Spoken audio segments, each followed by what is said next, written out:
13 डिसेंबर 2022 सकाळी 7 वाजण्याची वेळ होती. मी आणि माझा काका दोघ जण मासेमारी करत होतो राजापूर तालुक्यातील आमच्या मुचकुंदी खाडीमध्ये. आणि सकाळी 7 वाजता मला एक मासा हुकअप झाला. तो मासा हुकअप झाल्यानंतर जवळपास 20 ते 25 मिनिटं मला वेळ लागला तो मासा नदीतून बाहेर काढण्यासाठी. तो मासा चांदीसारख्या रंगाचा दिसणारा होता. ज्यावेळी आम्ही तो बाहेर काढला, त्याचं वजन केलं, त्यावेळी ते 10 किलो 100 ग्रॅम इतकं होतं. हा एवढा मोठा मासा खाणं तर आम्हाला शक्य नव्हतं, म्हणून तो आम्ही मासा उचलला आणि बाजारपेठेत नेऊन विकला. त्यावेळी 2022 मध्ये आम्हाला त्या माशाचे 4000 रुपये किंमत आली, म्हणजे 400 रुपये प्रति किलो प्रमाणे तो विकला गेला.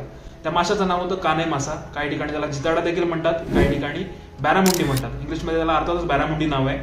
तर आज आपण याच माशाबद्दल माहिती जाणून घेणार आहोत. प्रामुख्याने हा मासा समुद्र किंवा खाडीच्या भागात आढळतो, कारण त्याला खाऱ्या पाण्यात राहायला आवडतं.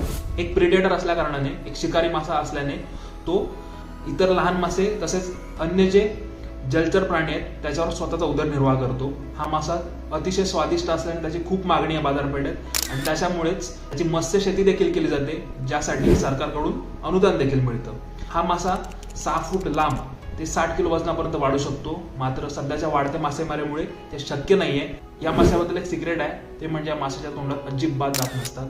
तुम्ही बिनधास्त त्याच्या तोंडात हात घालू शकता, मात्र त्याचे जे कल्ले असतात ते ब्लेड सारखे असतात आणि खूप शार्प असतात. तर ही होती संपूर्ण काने माशाबद्दलची माहिती. आशा आहे की नक्की तुम्हाला आवडली असेल. असे खूप साऱ्या माशांची माहिती आपण तुमच्यासमोर घेऊन येणार आहोत. तर नक्की आपल्या चॅनलला सबस्क्राईब करा, म्हणजे तुमच्यापर्यंत ती माहिती नक्की पोहोचेल.